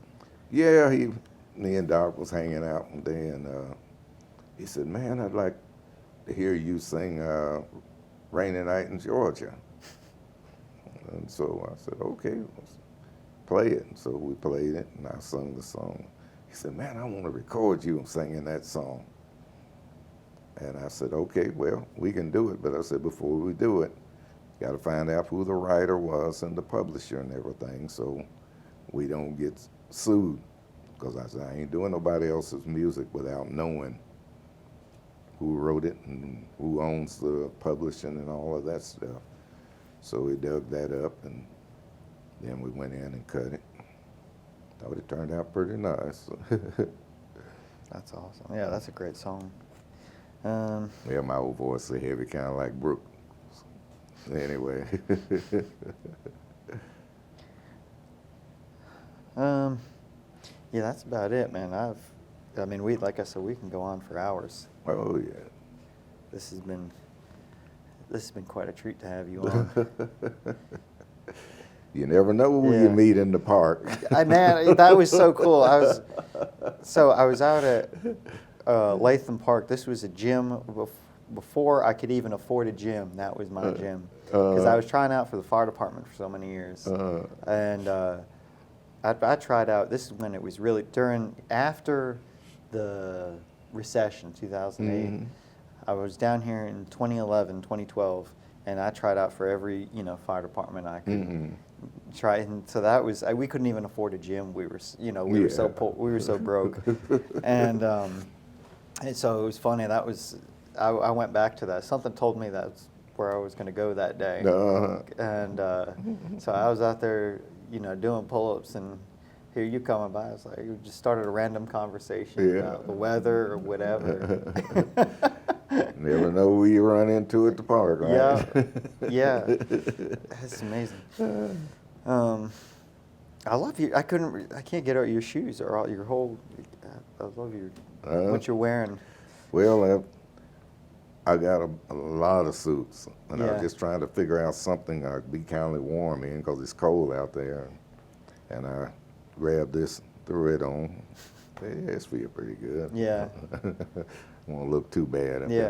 And the hat is iconic. You've been wearing that. Oh yeah, that's my masterpiece there. My hat, my cap. That's all. And I love the necklace. That little That's necklace awesome. here, my little gold record. You look good, man. You look sharp. I love it. Well, that's like I tell everybody. I've never been one of those guys that can go out on stage in jeans, and especially the way these guys out here now, holes all in their jeans and stuff like that. I came up in the era with all the entertainers, they dressed. You seen the Four Tops, all them guys, they hit the stage, everybody's dressed. The women dressed in pretty gowns and everything, not like the women today out there and almost naked on stage and all of that, And so I came up so poor out there in Kentucky, and there's two things that I said. If I ever get to where I can get on my own and buy me some clothes and shoes, I'm gonna have plenty of clothes and I'm gonna have plenty of shoes and stuff. I can change a suit every day for the next probably 3 months and never wear the same one. I got so many shoes in the house. It's unbelievable. But we came up so poor and didn't have nothing. Back in the day, you go to school with pasteboard in the bottom of your shoes, and don't let it rain and your feet get wet and everything. My mom, she made our clothes, because she could sew and make anything. So she'd make her own homemade clothes and stuff like that. I said, if I ever get on my own, I'm going to have plenty of clothes, plenty of shoes, whether I wear it or not. I'm comfortable every day in my jeans. But if I got to dress up, I got some suits to do it. That's awesome. And was that one of your inspirations? I mean, just like, I'm going to make it? Oh, yeah. Yeah. Well, my grandfather was a guy that couldn't read and write hardly at all. And he worked for this white guy that owned a service station in Livingston, Tennessee. So this guy wanted to retire and sold that station to my grandfather. So he ran it a few years, and he went over to a little town over in Kentucky, Park City. You've heard of the Mammoth Cave National Park, haven't you? I haven't. Oh, you haven't? No. Oh, you need to see that. It's beautiful. We live 6 miles from the Mammoth Cave National Park. And he went there and he bought almost 100 acres of land from some old black guy that was back there in slavery. And so when the people, slave owners, they died, they didn't have no family. And they left everything to him. So you could go down 31W, going west from Park City, on down a pass where my grandfather's service station was, 2 miles down that road, and all that mountain back up there, and part of that mountain goes over the Mammoth Cave National Park. That guy owned all that land, and he was an alcoholic, so a lot of people would beat him out of land and stuff. He'd give you 10 acres to just get a fifth of liquor, you know, and stuff.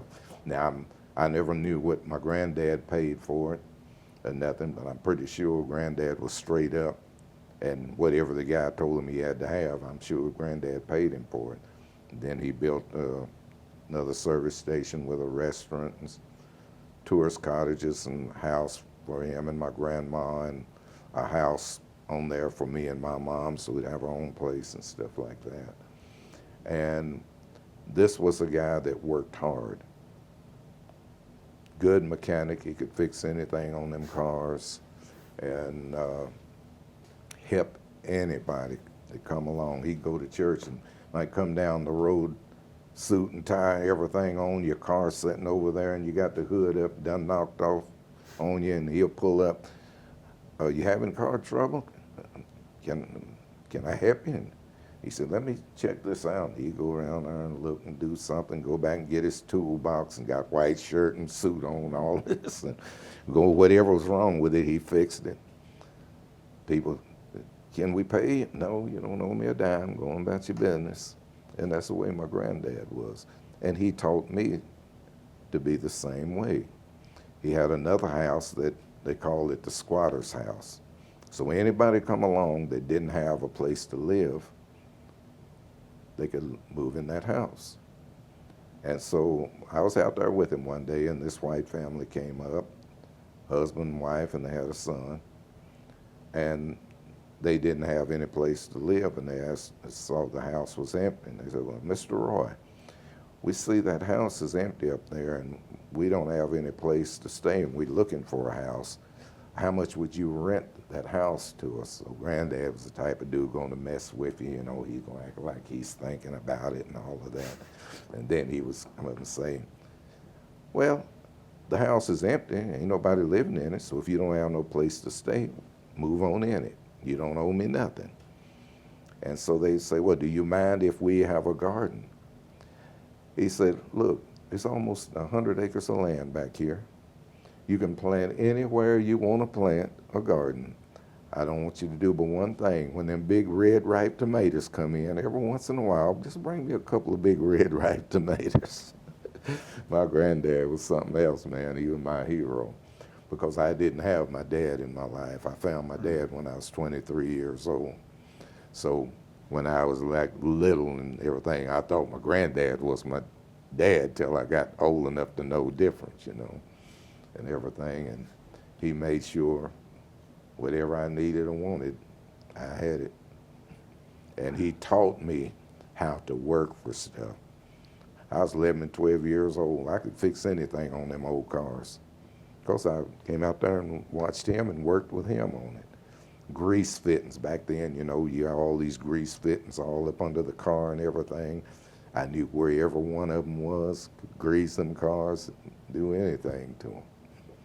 That's awesome. So he taught me a lot of stuff, man. But that old house, and if you didn't have no place to stay, he didn't care if you black or white, the house empty, move on in it. You don't owe me a dime. He wasn't worrying about nothing because he made money. Only service station on that highway between Park City and a town called Brownville, Kentucky, which was, I guess, about 10 miles down the road or something. So he had a good business, because you only had that one highway coming from Louisville going to Bowling Green, Kentucky. That was 31W, east and west, you know. So all the traffic, trucks, everything came right by his place. He was a smart man to be uneducated the way he was. My stepdad made me drop out of school in the 9th grade. And I loved school because I was an A student, man. And I went to Granddad, told him about it, and he said, sit down, son, let me talk to you. And that's what he would do. And started telling me different things, and he said, don't worry about the schooling. He said, you ain't got one most important thing in your life that you need to worry about is how to count your money. He said, all the other stuff, you ain't got to worry about that, but you know how to count your money, you got it made. And he said, I know you love the music and stuff like that, but he said, you go on, you got to go with your mom because she done married him, and so she want you to come with them. And I was 11 years old, and he was an old farmer. And so from 11 to 18, I'm out here working on the farm, getting up, milking cows and all of that stuff. Man, I hated it with a passion. When I turned 18, I said, I'm out of here. Granddad brought me out here to North Carolina, man. Been in and out of here ever since. Yeah, I got a lot of history behind me, man. Count your money. He said, learn how to count your money. He said, all that other stuff, he said, that math stuff that you see there in that book, and he said, that's a lot of that stuff, you will never use that for anything or have any use to use it because you're not going to be out here building no buildings and all kinds of stuff like that, you know. So he said, just make sure you know how to count your money. So I said, okay, Granddad. Been counting ever since. Probably one of the more valuable lessons, especially when yeah. money comes and money goes in the music business. Oh, yeah. That's it. I mean, it's... I'm writing a song now called We Make It and They Take It. So you go out here and you make your money. There's always bill collectors or something there ready to take it from you, you know. And I'm sure the mechanicking at some point, you know, came in handy too, where you. Oh yeah, well back then it was, you know, clean up. There when I first came out here, and the old cars that I would have, I could fix whatever needed to be fixed, transmission, drop it, rebuild it, put it back in, and keep on going, you know. And then my music started jumping off and everything, and I said, well, I don't want to get all this grease on my hands, so pay somebody to do it, and so I gave it up and stopped. Now, these new cars, you got to go to college, you know, you're just about to learn how to work on one, you know. But it was a good experience for me, man. I learned a lot from Granddad. Even though I hated the farm work, but I did learn a lot about it and stuff like that. Anything you get into, like Granddad said, you know, you can learn something from that. It's always an experience that you're going through. And it was. Till I was 18, I ain't farming no more. Out there chopping acres and acres of tobacco out there, man, and hot sun, 105, 110 degrees back then out there in Kentucky. Hate to even think about it. 15 cows we had to milk before we could go to school every morning, then come back and milk them at night and all of that. Man, I couldn't wait till I turned 18, because my mom wouldn't let me leave home before I was 18. And so when I was 18, then I done started me and a little buddy hitting the streets and stuff, so then she turned me loose. So you were ready to go, you weren't scared? I was ready to go, yeah, man. I have never been afraid to try anything, go anywhere, don't know what I'm gonna do, but with my talent, I could go any place in the world and get me a job playing. Because I'd go to Chicago and places like that in my early years, go in a club, band be playing, and I see an old guitar player. He couldn't play half as good as me. And they'd take a break or something, and I'd introduce myself. And the cat say, oh man, y'all come sit in and play one with us. I'd sit in there and play, and the next thing you know, they want to give me a job. So I never had any problems being able to get any work because I knew my instrument, man. studied hard, because that's all I wanted to do was play music. All that other work and stuff, I'm through with that. It seems like that's the, I guess the sauce that I'm getting from this is that, you know, learn one thing and perfect it. Yeah, And count your money. that's it. That's it. Perfect it and then count your money. Yeah. I learned all the ins and outs and everything in the music business. And so I got stuff out there all around the world just about, man. I've had about 12 or 14 songs that's been in movies and television and stuff like that. And they just, this past year, they picked up 5 of my songs over in Europe that's going to be coming out in movies this year and stuff like that. So I think I did a good job in the music business for myself. To be an old country boy. I'd say so. I'd say so. Well, this has been amazing. I mean, man, we can keep going, like I said. We can sit here and go get a lunch break and come back and sit here till supper time, go get supper and come back and be here just about the rest of the night if you want to start from the beginning to up to the day.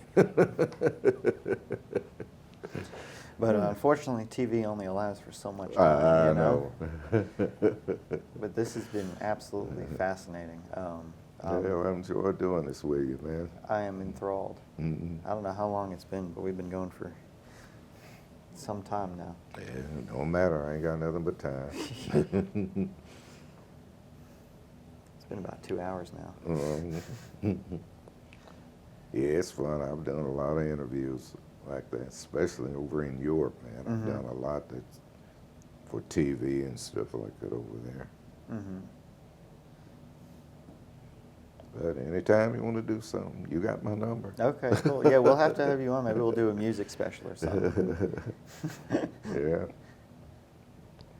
I'm down with it. All right. Well, thank you so much for being on. Oh, I appreciate your time. You're welcome. You're welcome. Maybe I'll see you out there. Just watch who you meet in the park. You never know. Yeah, that's a PSA to go visit some local parks, right?